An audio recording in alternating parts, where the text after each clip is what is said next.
Hello everyone, welcome to my channel teacher connection. So आज का जो हमारा टॉपिक है, आज का जो हमारा चैप्टर है वो है एनसीईआरटी क्लास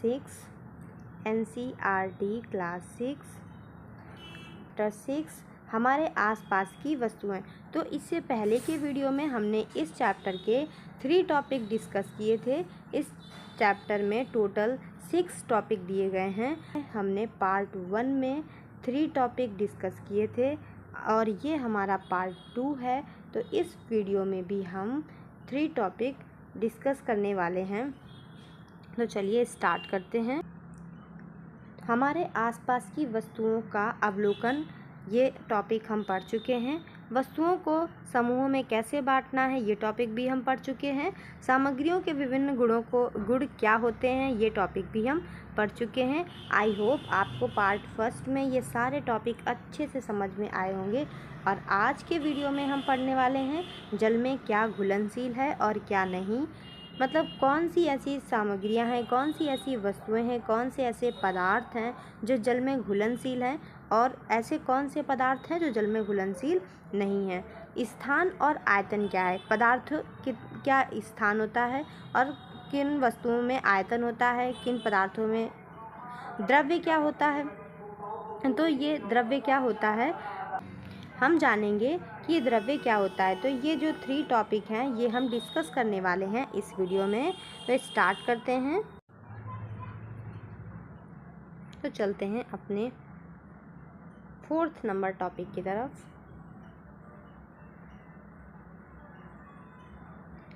हमें पढ़ना है जल में क्या घुलनशील है और क्या नहीं।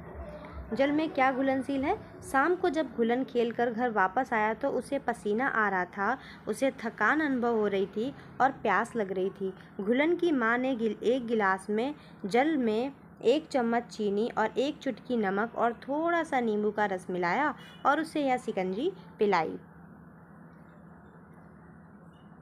घुलन ने देखा कि माँ जब जल में चीनी और नमक मिला रही थी तो थोड़ी ही देर में क्या हुआ कि नमक और चीनी अदृश्य हो गए।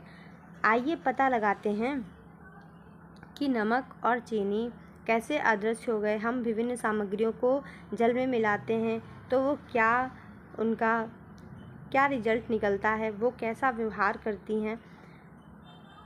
कुछ सामग्रियां जो होती हैं वो मिलाने पर पूर्णतः अदृश्य हो जाती हैं, जिन्हें हम कहते हैं यह सामग्री जो जल में घुलनशील होती हैं, घुल जाती हैं, हम इन्हें घुलनशील कहते हैं, जल में घुलनशील कहते हैं।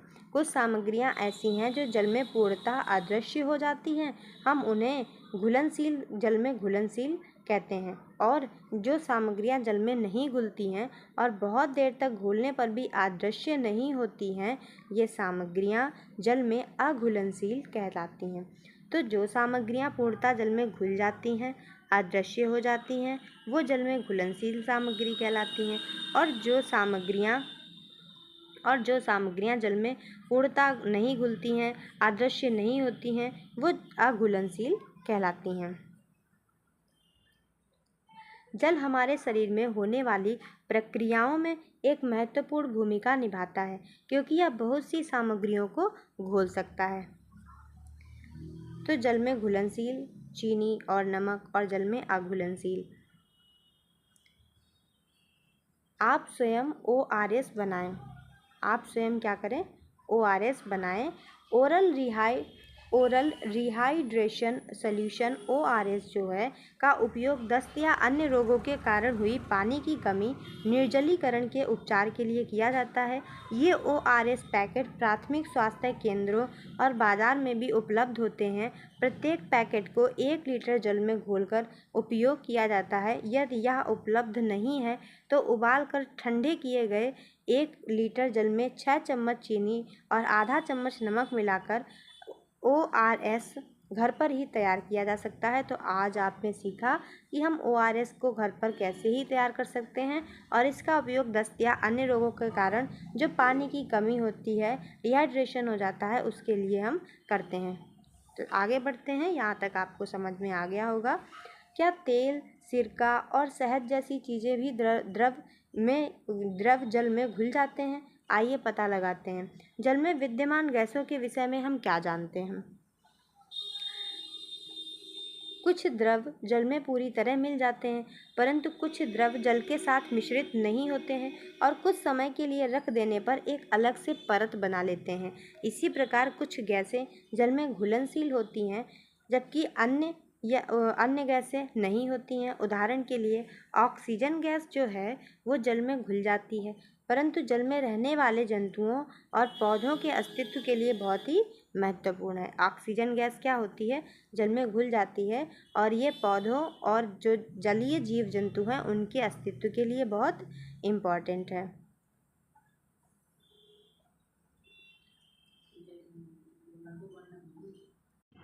तो अब हम आगे देखते हैं कितना भारी और कितना हल्का। कौन सी सामग्री भारी है और कौन सी सामग्री हल्की है।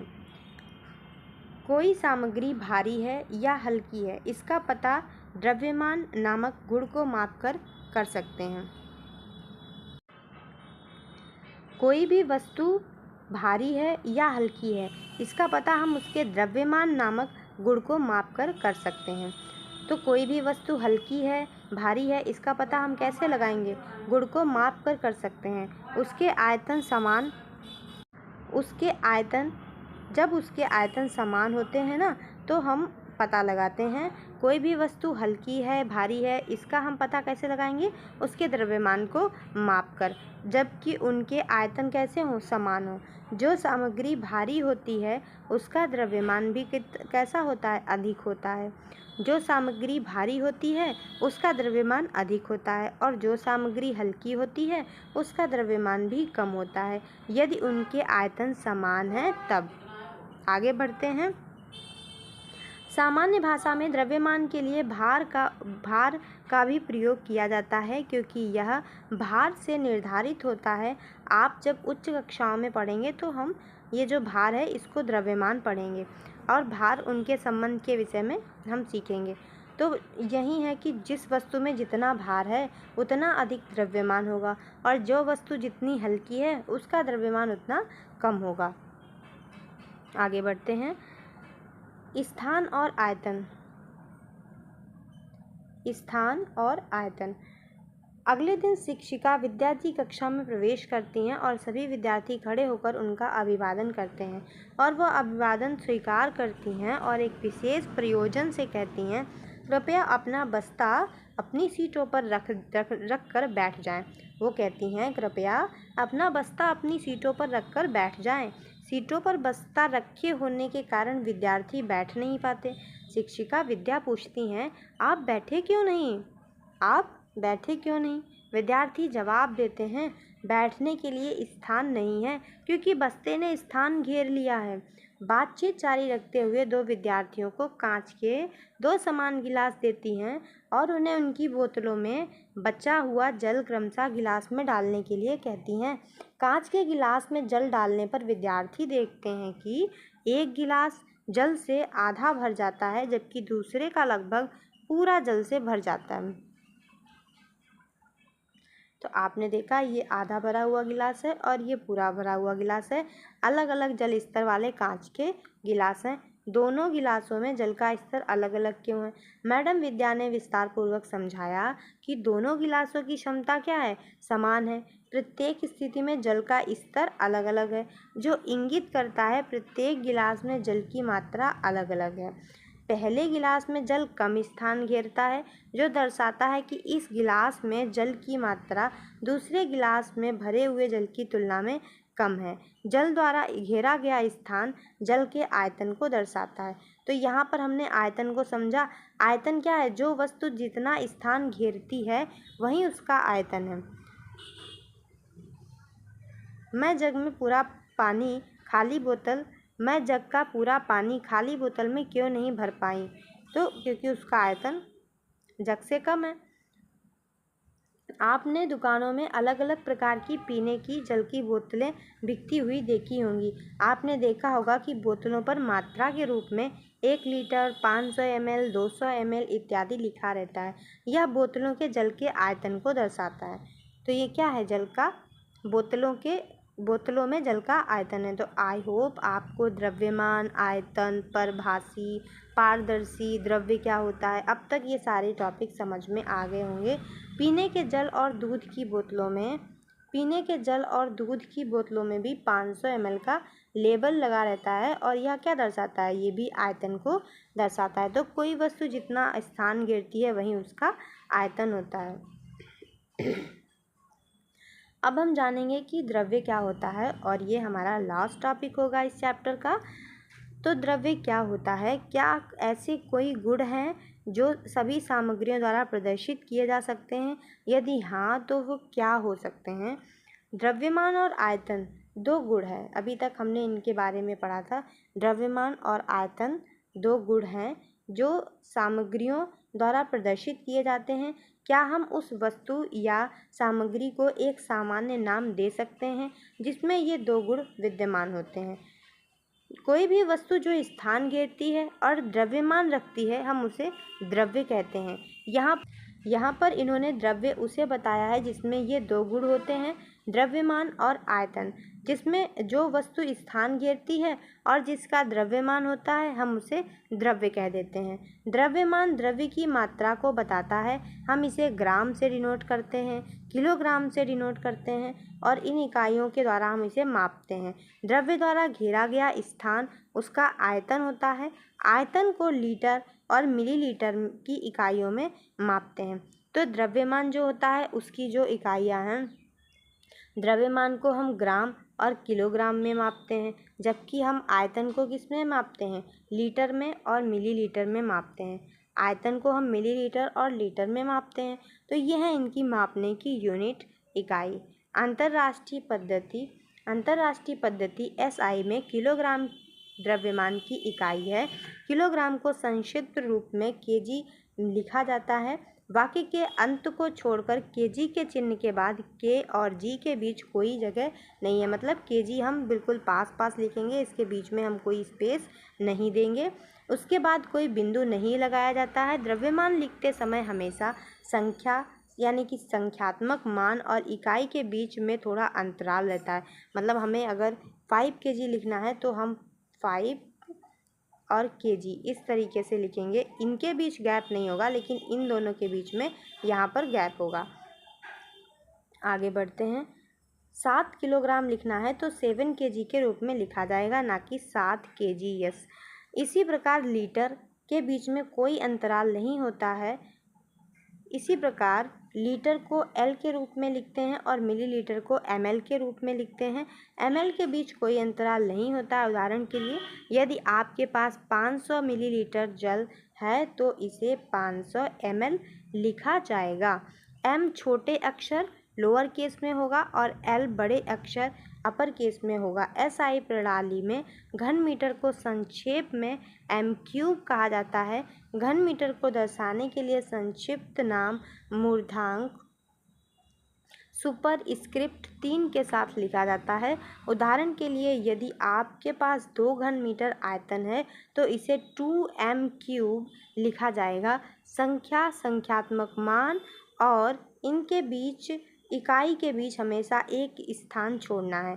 संख्या और संख्यात्मक मान इकाई के बीच में हमें एक स्थान छोड़ना है। तो आगे बढ़ते हैं।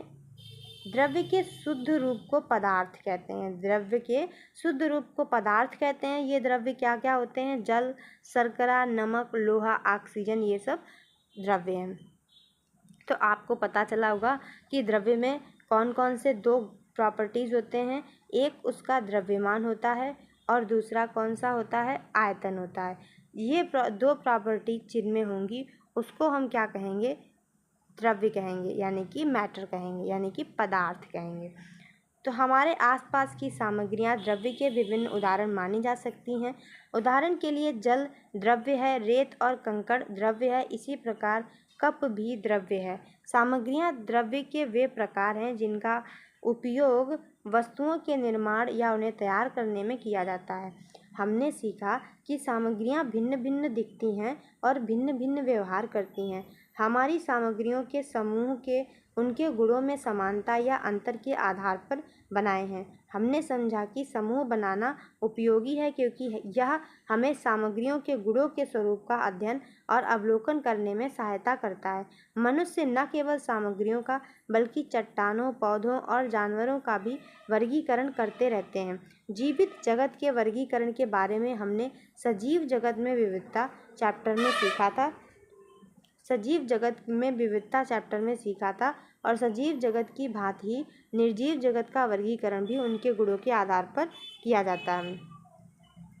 हमने विभिन्न सामग्रियों और गुणों का पता लगाया, लेकिन हाँ, आज हम जो सामग्रियाँ देखते हैं उनमें अधिकांश तो पहले भी अस्तित्व में रही होंगी। मुझे तो यह जानना है कि पुराने समय के लोगों ने किस प्रकार वर्गीकृत किया था। तो आइए जानते हैं पुराने समय के लोगों ने किस प्रकार वर्गीकृत किया था। प्राचीन भारत में ऐसी ही वर्गीकरण प्रणाली विद्यमान थी। आयुर्वेद, जो कि भारतीय चिकित्सा पद्धतियों में से एक है, उसमें भी भौतिक पदार्थों को समूह में बांटने की एक प्रणाली है। यहाँ पर एक दोहा दिया गया है, गुरु मंदा हिम स्नग्ध सलक्षणा सांद्र मृदु स्थिरा गुणा सूक्ष्म विशदा विशंति सा विपर्या। तो इसमें कहा गया है कि इस श्लोक में 20 गुणों के विपरीत गुणों के 10 जोड़े हैं। 10 जोड़ों के बारे में बताया गया है, जिनका उपयोग आयुर्वेद में सभी भौतिक पदार्थों का वर्णन करने के लिए किया जाता है। इन गुणों का उपयोग सभी जीवित प्रणालियों, पौधे, जंतु एवं मनुष्य, पर्यावरण और भोजन का वर्णन करने के लिए भी किया जा सकता है। ये गुण हैं, कौन कौन से ये गुण 20 बताए गए हैं। गुरु का मतलब होता है भारी, और लघु का मतलब होता है भार में हल्का। मंद का मतलब होता है धीमा। तीक्ष्ण का मतलब होता है त्वरित और तीव्र। हिम होता है ठंडा और शीतल। उष्ण होता है गर्म और तप्त। स्निग्ध होता है चिकना। रुक्ष होता है सूखा। सलक्षण होता है मुलायम। खर यानी कि खुरदरा। सांद्र होता है ठोस। द्रव होता है तरल। मृदु मुलायम। कठिन होता है कठोर। स्थिर होता है स्थिर। चल होता है चलायमान गतिशील। सूक्ष्म होता है सूक्ष्म छोटा। स्थूल होता है बड़ा स्थूल। विशद होता है गैर चिपचिपा, और पिक्षिल होता है चिपचिपा। तो इस तरीके से हमने 20 पदार्थों को यहाँ पर बताया गया है, दोनों ही मिलाकर, कि ये अलग अलग गुण हैं। अगर गुरु भारी है तो लघु है। इस तरीके से पुराने टाइम में हम लोग वर्गीकृत किया करते थे। तो आगे देख लेते हैं इस चैप्टर का अब समरी, जो कि बहुत ही इम्पॉर्टेंट है। यहाँ से भी काफ़ी क्वेश्चंस बनते हैं सीटेट में। तो हर चैप्टर की समरी बहुत इम्पॉर्टेंट होती है, इससे हमारे पूरे चैप्टर का रिवीजन हो जाता है। वस्तुएं विभिन्न प्रकार की सामग्रियों से बनाई जाती हैं। कोई वस्तु एक ही सामग्री या विभिन्न सामग्रियों के संयोजन से बनी हो सकती है। हम एक जैसे कार्य करने वाली वस्तुओं के लिए विभिन्न सामग्रियों का उपयोग कर सकते हैं। सामग्रियों को समूह में व्यवस्थित करने की विधि को क्या कहते हैं? वर्गीकरण कहते हैं। तो विभिन्न प्रकार की वस्तुओं से क्या बनाई जा सकती हैं? सामग्री बनाई जा सकती हैं। और हम एक जैसे कार्य करने वाली सामग्रियों को क्या कर सकते हैं? अलग अलग कर सकते हैं। सामग्रियों को हम समूहों में व्यवस्थित कर सकते हैं। जब हम सामग्रियों को समूहों में व्यवस्थित करते हैं तो हम इस विधि को वर्गीकरण कहते हैं। सामग्रियों में विभिन्न गुण होते हैं जो उनके उपयोग को निर्धारित करता है। सामग्रियों को उनके गुणों में समानता, अंतर के आधार पर हम समूहबद्ध या वर्गीकृत करते हैं। सामग्रियाँ उनके स्वरूप के आधार पर समूहों में बांटी जाती हैं, जैसे द्युतिमय जो चमकदार हैं, द्युतिहीन जो चमकदार नहीं है। कुछ को हम स्पर्श के अनुभव के आधार पर कठोर या नरम इस आधार पर वर्गीकृत करते हैं। सामग्रियों को हम पारदर्शी, पारभासी, अपारदर्शी के रूप में वर्गीकृत करते हैं। वर्गीकरण इस बात पर निर्भर करता है कि हम उनके आर पार कितनी स्पष्टता से देख सकते हैं। कुछ सामग्रियां जल में घुलनशील होती हैं, जबकि अन्य अघुलनशील होती हैं। कोई वस्तु जो स्थान घेरती है, जिसका द्रव्यमान होता है, उसको हम द्रव्य कहते हैं। द्रव्य द्वारा घेरा गया स्थान ही उसका क्या होता है? आयतन होता है। द्रव्यमान किसी वस्तु में विद्यमान द्रव्य की मात्रा का मापन है। तो इस तरीके से हमने अपना पूरा जो चैप्टर 6 है, क्लास 6 की NCERT को पूरा फिनिश किया है, और इसमें टोटल टॉपिक भी 6 थे। तो आई आई होप आपको ये पूरा टॉपिक अच्छे से समझ में आया होगा। मिलते हैं नेक्स्ट चैप्टर के साथ नेक्स्ट वीडियो में। Thanks for watching.